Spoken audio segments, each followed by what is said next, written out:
Well, Storm Claudia is here. Oh my goodness me.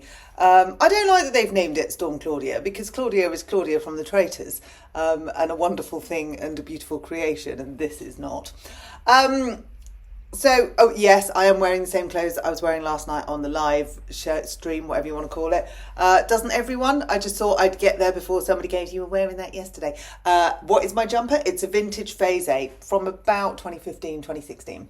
So on the way taking the big one to the gym and listening to Scott Mills on Radio 2, we get that in a certain bit of our journey. Honestly, you could plot our journey by which radio stations we can hear. And I don't know if any of you have been following Sara Cox doing her ultra marathons this week for BBC Children in Need. I actually struggle to talk about it without crying. Genuinely. I watched DIY SOS for Children in Need last night, and I mean, that was a complete whitewash. I was just gone. So Sara she's doing a marathon every day, walking from somewhere in the Highlands, I can't remember the name, I'm really sorry, to Pudsey. And it has been brutal. I mean, absolutely brutal. And this is a woman, a 50-something woman, who is not a marathon runner. We're not talking about Paula Radcliffe. We're talking about Sara Cox off of the radio, who has been training to do this, to raise money for children in need. And, I mean, what she's actually done is incomprehensible from a skeletal body perspective. I mean, she's been having to sit in ice baths. There was a video of her the other night sitting in an ice bath and her hands were shaking. And it made me anxious just looking at it. I was like, oh my God, her body is going into shock. Her shins have gone, her knees have gone, her hips have gone. I mean, everything's gone. And yet she carries on. She's showing, you see, this is where it gets me. She's showing the emotion of where this is taking her personally. But in her mind are the kids. And you know me, the kids. And Sarah's got a horse called Nellie and some flat coat retrievers and some dogs. So Sarah's my kind of girl. But she's doing it for the kids, and she's not doing it for accolades. She's not doing it because she wants adoration. She's doing it because she was set the challenge. She thinks she can do it, and she knows she'll raise some money. And at the minute, this morning, they're on like £3.5 million. And some of the messages coming in are from people that, I mean, every year we have less and less, don't we? But this year, if you hear the messages, so many people are saying times are uncertain. And it's a common phrase at the minute. Even in these uncertain times, I've managed to give 10 quid, 20 quid, you know, and it's a lot of money. We know that is a lot of money. We know that an extra spare £10 is not actually something that we really want to part with, totally honestly. But then when we see what Sarah's doing and hear where it's going and see the children that desperately need it and the families that desperately need it, people are giving their last tenner. And the overarching message this year is we haven't really got it, but we're going to give it. And the phrase uncertain times keeps coming up, and I'm like, we're not in a war. We're living in a relatively safe country. We're not in a war zone. We are not uncertain times like Ukraine and Russia. We're in the United Kingdom. And the uncertainty that they're referring to is Rachel Reeves, the budget, our lives.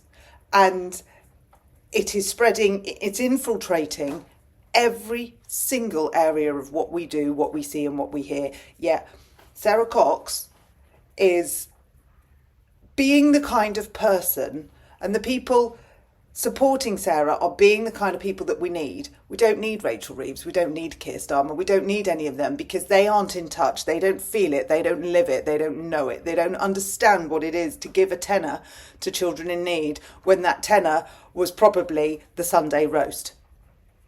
And that's what it is, isn't it? I mean, you know and I know that that's what it is. You know, £10 here, £20 there. It's just not available. We don't it will come from something else. We've gone past the bit where we might not have noticed. We're now at the bit where we know exactly where that £10 was going, but instead we're diverting it to Sara Cox. I mean, yes. And we need to. And when Bridget Phillipson talks about bringing children out of poverty, she's doing it politically.